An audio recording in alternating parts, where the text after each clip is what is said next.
O desejo de se superar, indo cada vez mais alto e mais rápido, está presente na humanidade desde os tempos mais remotos. Os segredos de como nossos antepassados conceberam máquinas extraordinárias encontram-se ocultos em tumbas secretas e paredes sagradas. Como nossos ancestrais idealizaram tais máquinas milênios antes da existência dos carros, trens e aviões atuais. Esta é a história do homem, da invenção da roda à conquista dos céus. Inventos da Antiguidade, carros e aviões da Antiguidade. Nas ruínas das grandes civilizações da Antiguidade, descobertas recentes mostram que os princípios dos veículos modernos podem ter sido estabelecidos há milhares de anos. Na América do Sul, exploradores descobriram esta bela figura de um estranho inseto. Seria esta a prova de que nossos antepassados compreendiam as leis da aerodinâmica? Na China, a conquista do espaço começou com a construção deste foguete primitivo. Mas será que ele realmente funcionava? Teria o homem construído o primeiro foguete da história há mais de 500 anos? Na Inglaterra, um famoso modelista planeja testar um veículo a jato movido a pólvora, originalmente utilizado como arma mortal. Seria possível provar que os carros de corrida tiveram sua origem neste modelo de 600 anos? Outra fascinante descoberta é este misterioso modelo que permaneceu esquecido no arquivo do Museu do Cairo por 70 anos. Hoje, ele está sendo examinado por cientistas do século XXI. Poderia esta revolucionária investigação revelar que os egípcios foram os pais da aviação 2000 anos antes do primeiro voo? Todas estas revelações nos levam a uma questão. Seriam os carros e aviões da antiguidade muito mais avançados do que imaginamos? A busca científica pela automação dos meios de transporte não é uma preocupação totalmente moderna. Ela também estava na mente dos nossos antepassados. Há 2500 anos, a civilização grega estava no auge. Suas ideias, mercadorias, língua e cultura dominavam a área que se estendia da antiga Cartago à região da Turquia moderna. Mas os gregos eram atormentados por um problema complexo. Como evitar a necessidade de viajar centenas de quilômetros pelo mar para chegar a um lugar distante apenas 6 quilômetros por terra? Para viajar de Atenas a Sicília por mar, era preciso contornar toda a península do Peloponeso. A combinação de correntes e ventos desfavoráveis e montanhas de 200 metros de altura favorecia a ação dos piratas que ficavam na ponta da península. Eles abordavam os barcos, jogavam os marujos no mar e tomavam mercadoria. Por isso, navegar pela região era mesmo um negócio muito perigoso. Este pesadelo náutico inspirou os gregos a construírem um projeto épico no século XIX. Hoje, o resultado deste trabalho é uma das maravilhas da Grécia moderna, o Canal de Corinto. Construído entre penhascos íngremes e medindo cerca de 23 metros de largura, o canal é uma maravilha da era industrial. Mas a obra só foi concluída em 1893, com mais de 2000 anos de atraso para os gregos antigos. Como os engenheiros da antiguidade conseguiram resolver o problema na época? A primeira pessoa que teve a ideia de transportar embarcações pelo Diolcos foi o governante Perianda, no século VI a.C. Ele percebeu que, ao rebocar os barcos sobre carretas em uma estrada, o atrito nesses barcos seria muito menor. Acredita-se que esta simples estrada de pedra seja a chave para entender a engenhosa solução de transporte dos gregos. Eles teriam usado um dos primeiros transportadores de estrutura da história, um guindaste primitivo, para erguer os navios da água. Utilizando um sofisticado sistema de polias, as embarcações eram colocadas sobre carretas pela força do trabalho de escravos e animais. As carretas andavam sobre trilhos cortados na pedra, tornando esta a primeira ferrovia da história. Não era exatamente um carro que tem 2 eixos e um total de 4 rodas. Imagina uma carreta com múltiplos eixos e várias rodas. Enquanto viajavam pelos Yolcos, era preciso manter as rodas da carreta dentro dos sulcos durante todo o percurso, para evitar maiores problemas com o transporte das embarcações. Por mais de 1.300 anos, a estrada de Diolcos impulsionou o comércio no centro do Mediterrâneo. Mas esta acabou se tornando uma das grandes oportunidades perdidas da história. No século I, o genial inventor Hérón de Alexandria desenvolveu a primeira eolípila da história. Bastaria um pequeno avanço, a invenção dos pistões, para que fosse criada a primeira ferrovia automatizada da antiguidade. Mas nenhuma destas inovações teria sido possível se não fosse pela invenção de um conceito extremamente simples: a roda. Em 5.000 anos de história, a roda transformou completamente o modo como viajamos. Mas como evoluímos de um simples círculo até os modernos veículos atuais? A resposta começa com os maiores construtores de estradas e carruagens de todos os tempos, os romanos. Eles construíram uma rede de estradas projetadas com incrível precisão. E nós estamos apenas começando a descobrir como seus veículos eram avançados. Este veículo se chama Camúcar Domitória. No meio deste nome já encontramos a raiz da palavra carro, o que mostra a importância da tecnologia e do conhecimento romano. Incrivelmente, o design deste veículo é muito parecido com o dos primeiros automóveis modernos, construídos mais de 2.000 anos depois.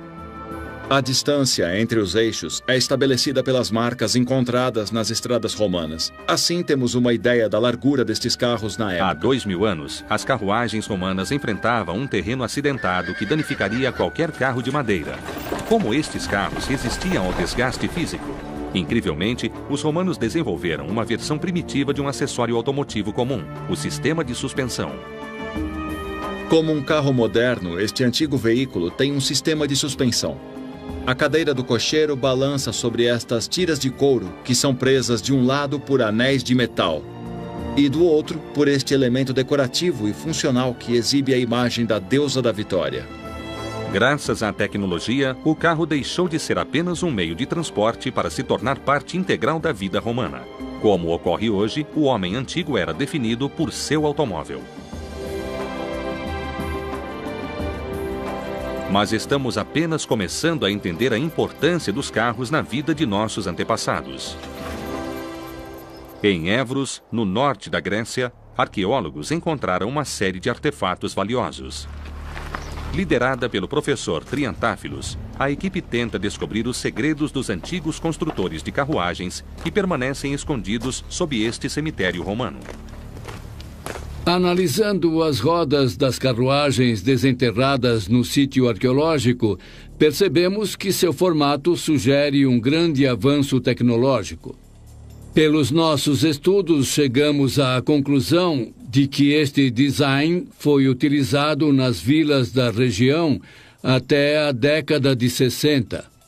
A pesquisa toma uma nova direção quando a equipe descobre antigos artefatos que os romanos enterravam com seus mortos. Nos túmulos onde eles enterravam os mortos, encontramos presentes que eram colocados junto aos corpos. Eram artefatos feitos de vidro, cobre e joias de ouro. Também encontramos itens decorativos e peças de carruagens feitas de ferro e cobre. A descoberta de Évros é fascinante. Além de serem parte vital do dia a dia, os veículos eram considerados valiosos o bastante para serem levados para o pós-vida. Tesouros enterrados com as carruagens mostram como os romanos apreciavam seus veículos do mesmo modo que valorizamos os carros modernos. Os veículos eram um aspecto sofisticado e valorizado da vida na antiguidade, e o homem tentava melhorá-lo e desenvolvê-lo continuamente. Mas uma incrível descoberta, revelada por antigos manuscritos, mudou tudo o que achávamos saber sobre a antiguidade. Nestas páginas, encontra-se o projeto extremamente avançado do primeiro carro automatizado, movido a vapor.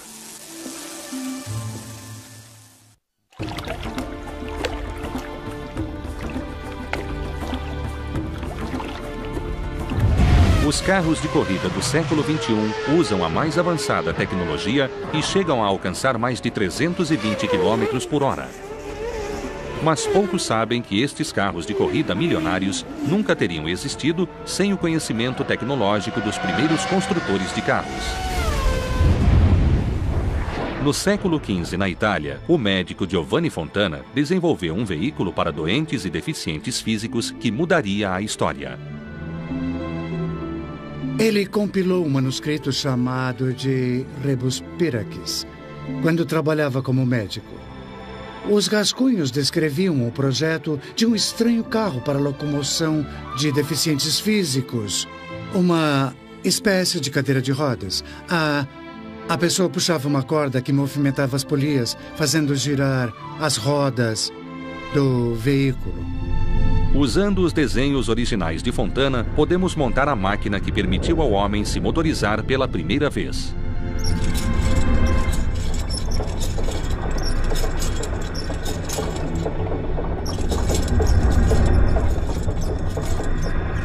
Basicamente, a pessoa puxava uma corda e as polias se movimentavam, girando as rodas. Mas o esforço necessário para mover o carro era reduzido através do sistema de içamento de pesos. A pessoa se deslocava pela própria força. O projeto visionário de Fontana apresentava uma série de engrenagens movidas por um homem puxando uma corda. Uma mistura de bicicleta, carro e liteira, este incrível dispositivo mecânico marcou o início de uma nova era onde os homens se moviam usando máquinas.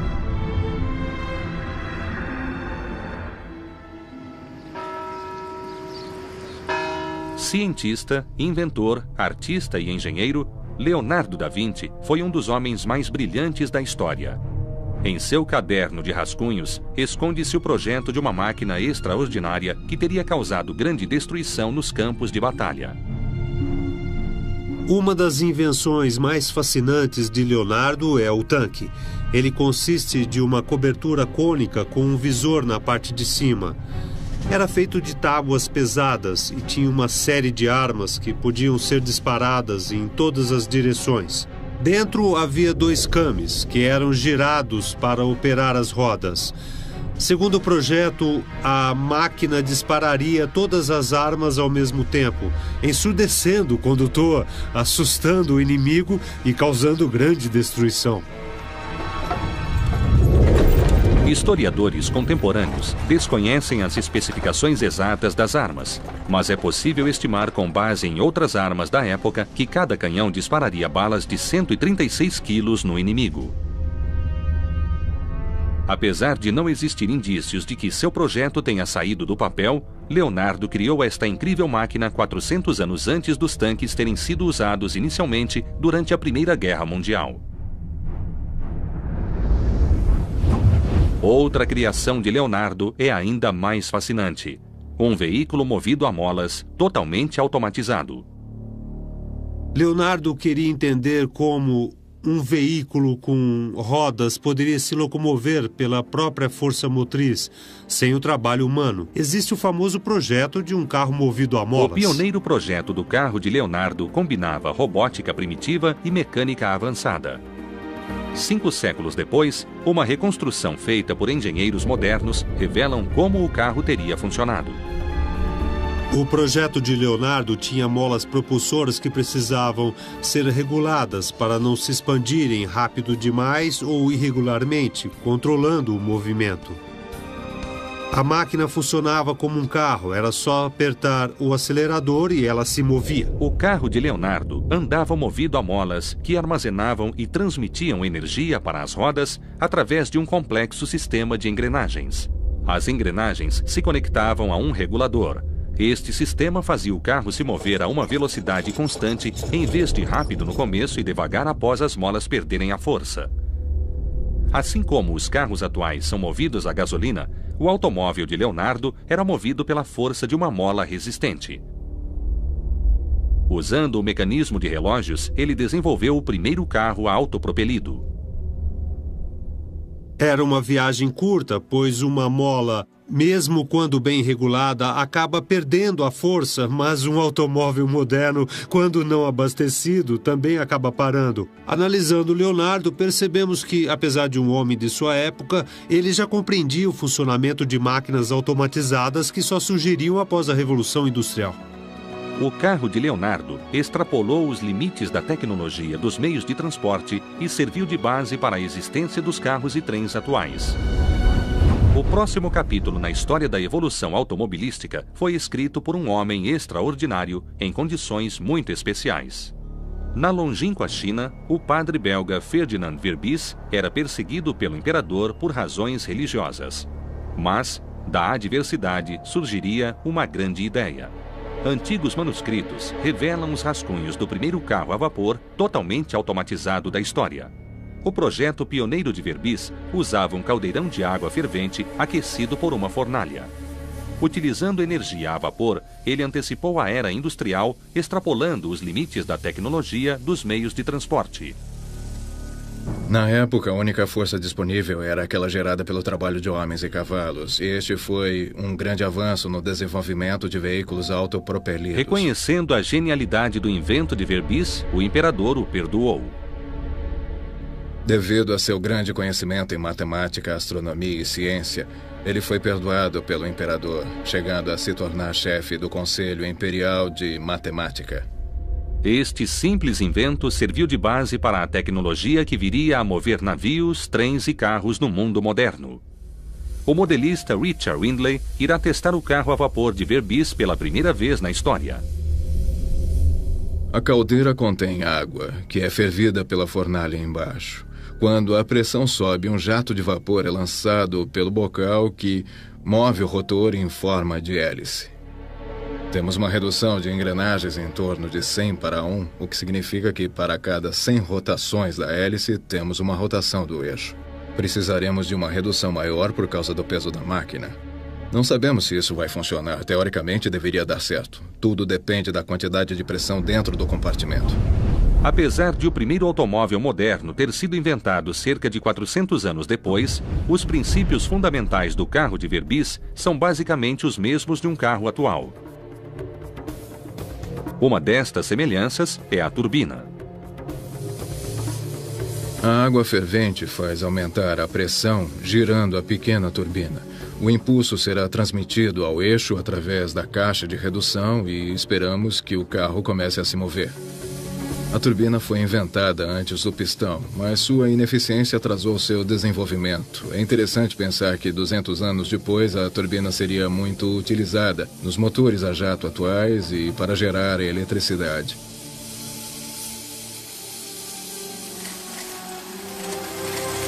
É surpreendente imaginar que os carros, trens e navios da era industrial tenham se originado de uma caldeira sobre rodas turbinada. As inovações feitas por Verbis são resultado da eterna busca do homem por novas fontes de energia. Mas, será que o desenvolvimento da automatização se limitava apenas aos veículos terrestres? Um novo olhar sobre textos antigos nos revela uma intrigante pista sobre como o homem antigo compreendia a aviação. Teriam nossos antepassados conquistado os céus com aeronaves movidas a jato?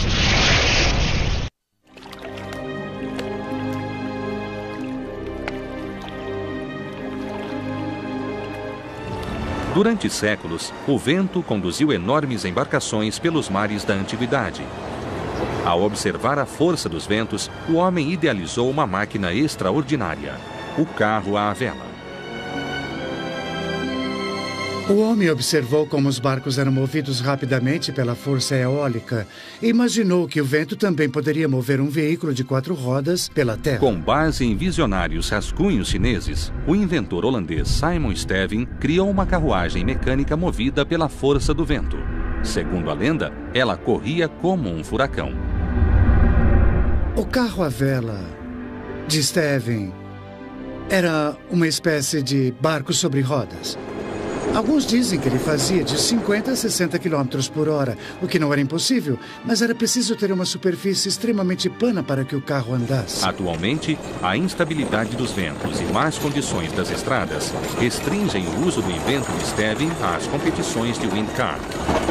Em vez de utilizar vento e água, o homem foi em busca de uma fonte propulsora ainda mais potente e explosiva, a energia do jato. No século X, uma simples invenção mudou para sempre a história nos campos de batalha, a pólvora.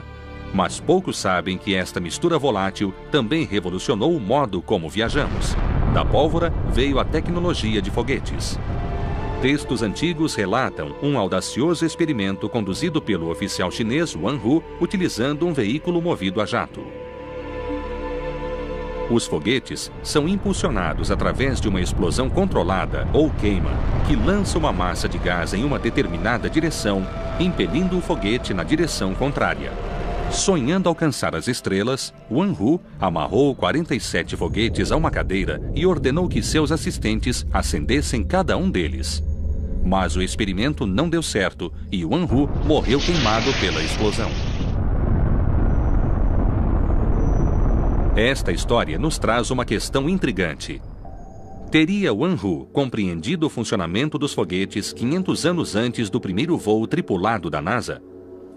O modelista Ben Jarvis tentará reconstruir o incrível projeto de Wan Hu utilizando bambu, corda, pólvora e algumas suposições.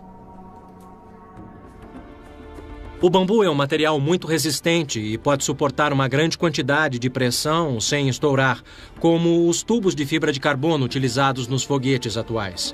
Isto aqui é um altímetro barométrico que vai ser usado para medir a pressão atmosférica. Nós vamos prendê-lo na cadeira para saber quantos metros o foguete conseguirá atingir. Em uma região deserta no interior da Inglaterra, Ben faz os últimos preparativos para o lançamento da cadeira foguete. Há 600 anos, Wan Hu teria se amarrado à cadeira, arriscando a própria vida em busca de novos conhecimentos. O princípio de funcionamento deste motor a pólvora é o mesmo utilizado pelos foguetes da NASA. Obviamente, a NASA utiliza motores movidos a combustíveis líquidos que são mais complexos e potentes, mas o princípio da queima de materiais para produzir propulsão é basicamente o mesmo. É chegado o momento de testar a primeira cadeira foguete do mundo. Pronto. Lançamento em 5, 4, 3, 2, 1, já!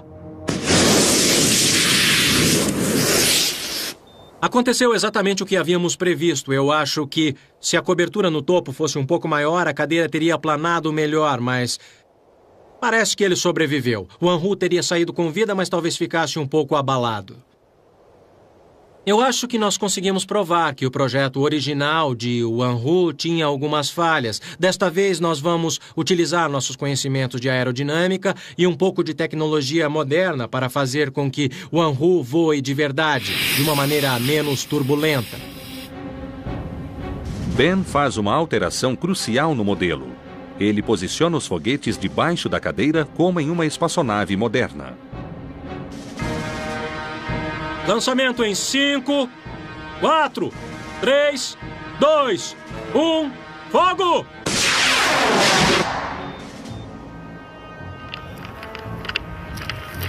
Observando a marcação do altímetro, nós vemos que ele conseguiu alcançar uma altitude de 76 metros. Esta é uma grande melhora comparada aos 90 centímetros da primeira tentativa. Nós tivemos sucesso graças à aerodinâmica moderna, ao instalarmos um estabilizador e lançá-lo verticalmente ao invés de horizontalmente. O Wan Hu voou bem mais alto. Infelizmente, eu acho que ele quebrou o cotovelo, ou pior que isso. Enfim, resumindo tudo, eu duvido que sua invenção se torne um meio de transporte popular. Mas o legado de Wan Hu está eternizado nos céus. A NASA batizou uma das crateras da Lua em sua homenagem. Demoraria 500 anos para o Ocidente criar seu próprio veículo movido a jato, um carro que parecia vindo do futuro. No século XV, o engenheiro veneziano Giovanni di Fontana criou um carro a jato graças a uma simples invenção, a pólvora granulada. A pólvora granulada queima lentamente como se a explosão de uma bomba fosse controlada para ocorrer durante um determinado período de tempo e não de uma só vez.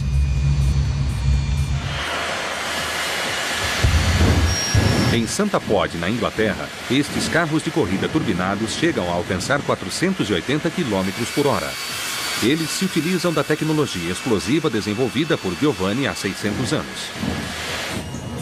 Estabelecemos o recorde mundial no ano passado, alcançando a marca de 540 km por hora.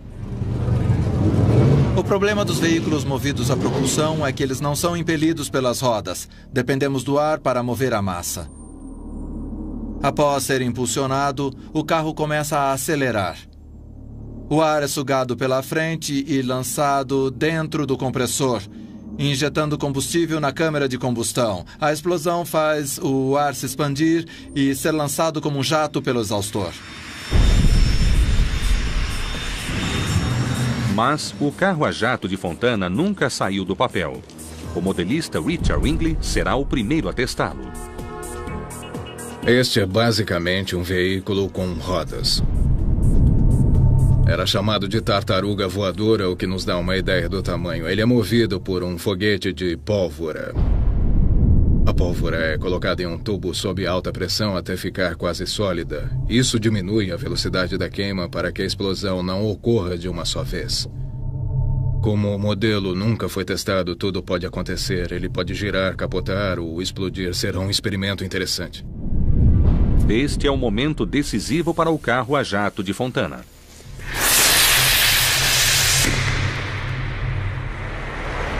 Contra todas as probabilidades, o experimento funciona e o veículo atinge 65 km por hora.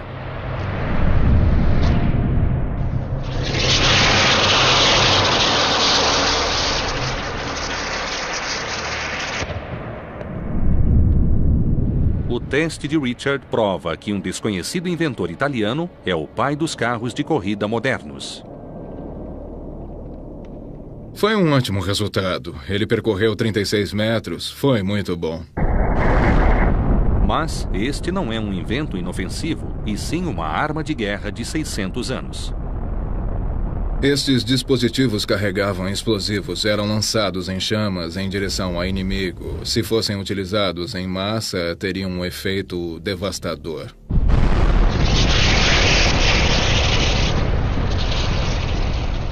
O carro de Fontana poderia funcionar. Qualquer coisa que crie uma explosão e canalize a energia gerada através de um injetor pode gerar propulsão.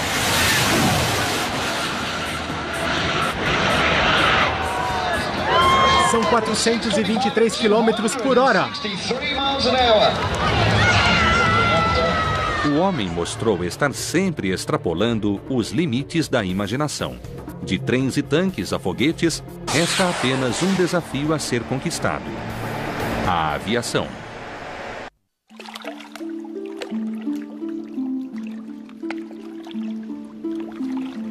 Durante milênios, o homem sonhou em realizar a viagem suprema, voar e alcançar os céus.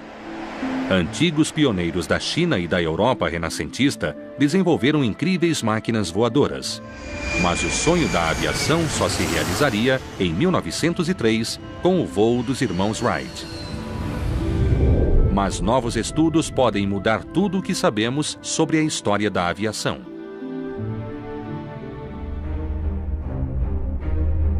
Das planícies do Peru à floresta amazônica, as tribos nativas da América do Sul têm ilustrado a natureza ao longo dos séculos. Os segredos de sua cultura são revelados através de murais, cerâmicas e artefatos fascinantes. Em 1965, um grupo de exploradores fez uma fascinante descoberta nas profundezas da selva colombiana.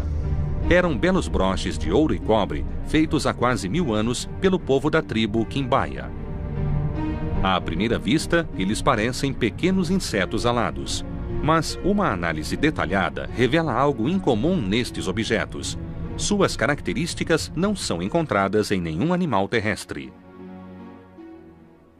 Estas características são encontradas em peixes, mas nenhum animal terrestre conhecido Possui nadadeiras verticais. Os insetos possuem asas, mas não na parte inferior do tórax, como vemos nestes broches dourados. Os pássaros possuem asas na parte superior do corpo e o ser humano possui braços.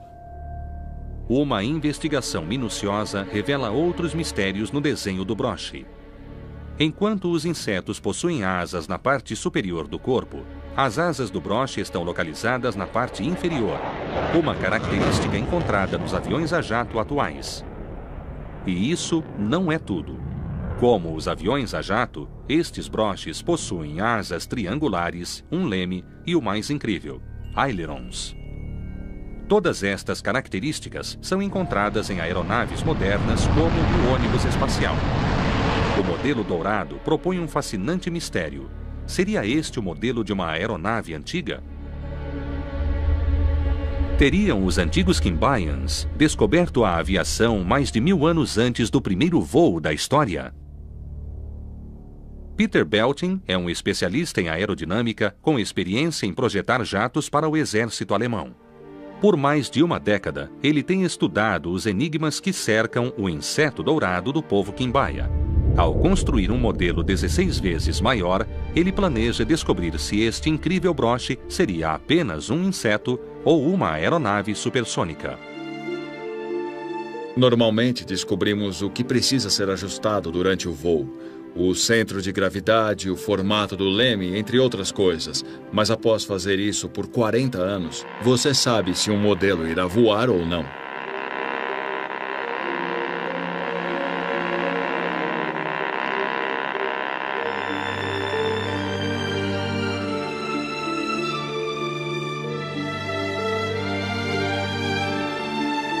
Os resultados são impressionantes. O que imaginávamos ser apenas uma joia em forma de inseto voa como uma aeronave do século XXI. Existem outros 20 artefatos similares a este e todos têm o mesmo formato. São peças muito interessantes, mas desconhecemos o verdadeiro propósito delas. A pesquisa pioneira de Peter Belting nos faz repensar a história oficial de como o homem conquistou os céus. Mas a primeira máquina voadora da história pode ser ainda mais antiga.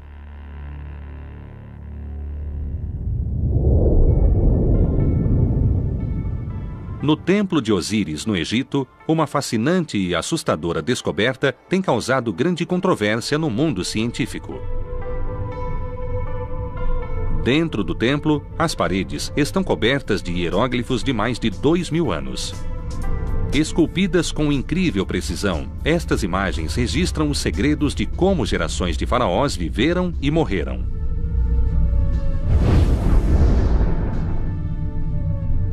Ao fotografar um destes painéis, a egiptóloga Ruth Hover fez uma surpreendente descoberta.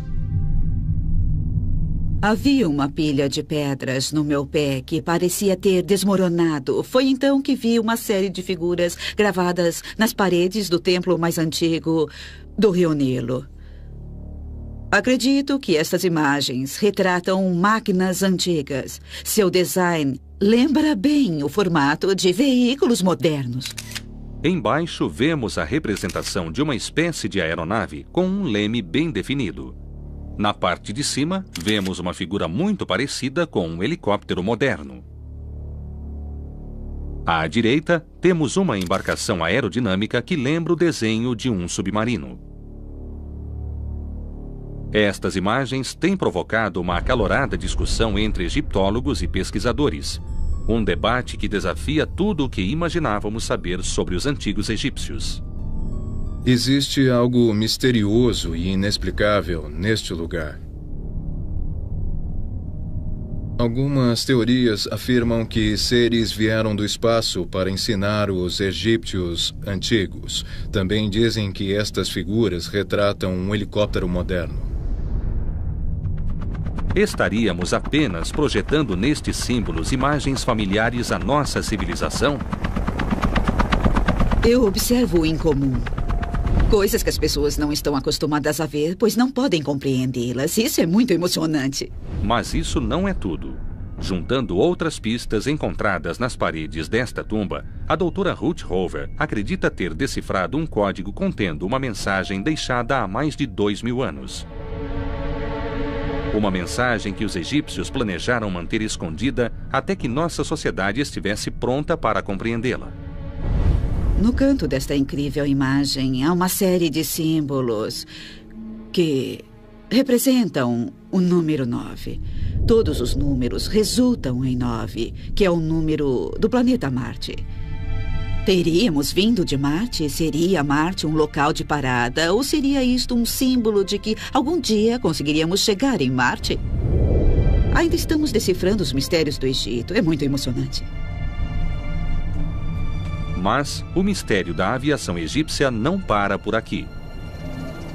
Há 100 anos, em uma das mais antigas pirâmides do Egito, exploradores descobriram um baú de artefatos e tesouros. Estes objetos permaneceram guardados e esquecidos no acervo do Museu do Cairo por décadas. Entre eles, havia uma pequena escultura de madeira. Parece um pássaro. Ele tem um bico, olhos e marcas na cauda. Provavelmente era pintado com mais detalhes. À primeira vista, este modelo de 2.000 anos parece insignificante. Mas estudos sobre o pássaro de Saqqara geram mais perguntas do que respostas. Poderia ser um brinquedo ou um catavento. Poderia ser o modelo de uma máquina que voasse de verdade. Não sabemos. Nas tumbas faraônicas, escondem-se artefatos inestimáveis que os reis utilizavam para alcançar o pós-vida. Muitos destes belos objetos eram modelos em escala reduzida, carruagens, navios ou figuras humanas, produzidos com incrível precisão. Isto traz à tona uma questão intrigante. Seria o pássaro de Saqqara o modelo reduzido de uma antiga aeronave?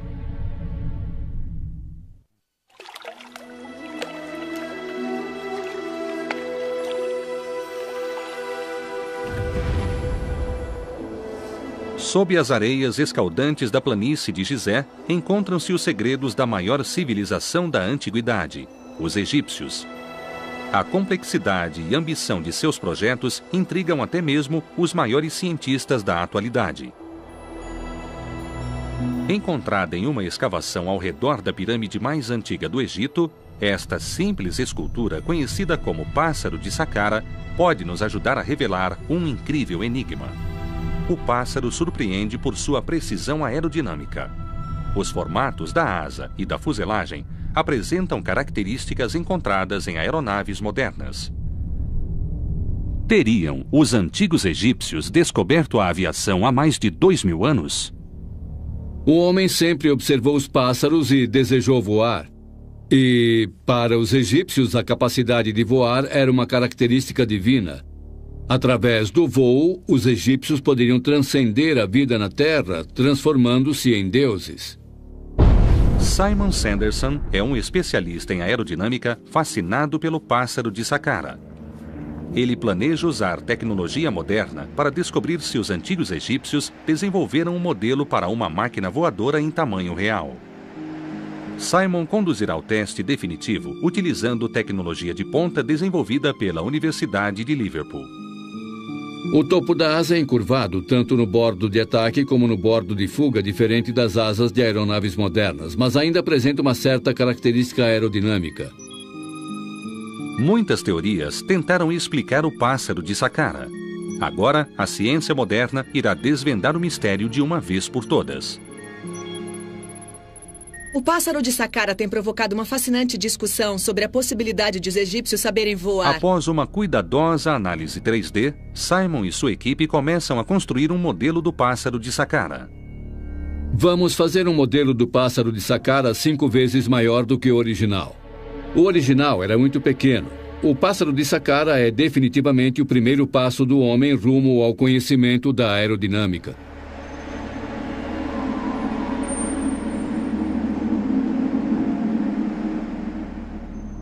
Em Manchester, na Inglaterra, em um dos principais institutos de pesquisa aeronáutica, Simon faz os últimos preparativos para testar o modelo. Este estudo inovador irá finalmente revelar os segredos da aerodinâmica do pássaro de Saqqara. Utilizando este moderno túnel de vento, a equipe traça um perfil completo sobre como a escultura de madeira se comportaria caso pudesse voar. Ao introduzir fumaça no túnel, a equipe pode ver se o modelo possui as características aerodinâmicas adequadas.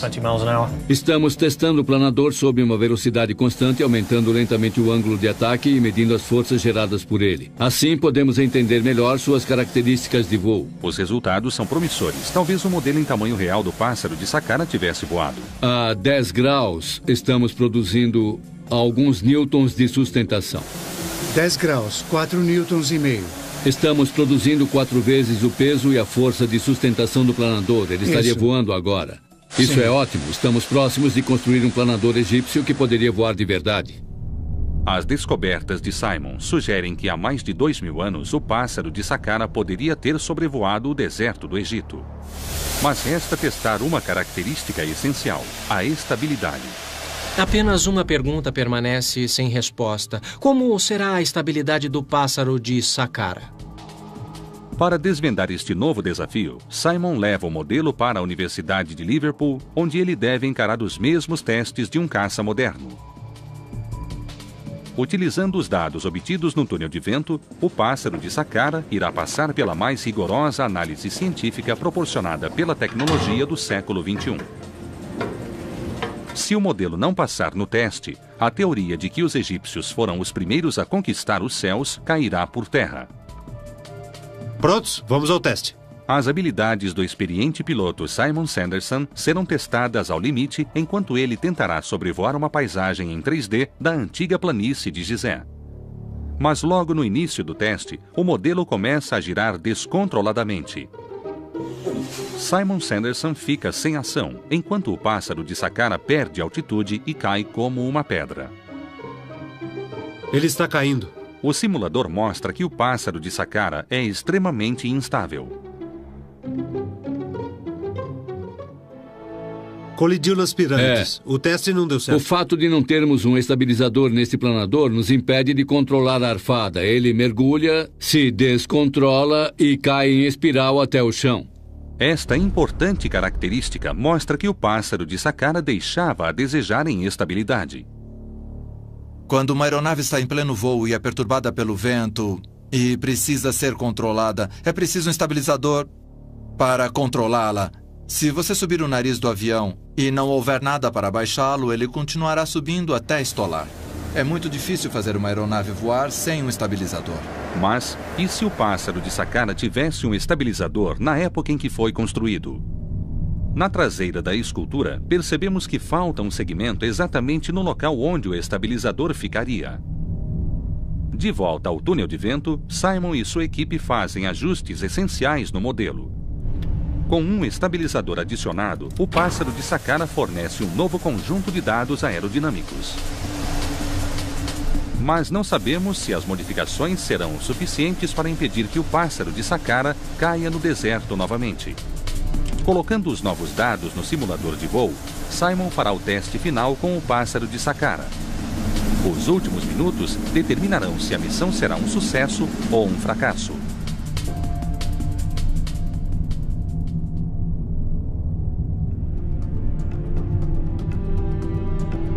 Enquanto o piloto assume os controles, o modelo começa a subir em direção aos céus. O pássaro de Saqqara desliza suavemente sobre o deserto egípcio, flutuando pelas correntes de ar como uma águia. Mais de 2.000 anos depois de os antigos egípcios terem esculpido o misterioso pássaro, a tecnologia moderna prova que ele poderia ter voado.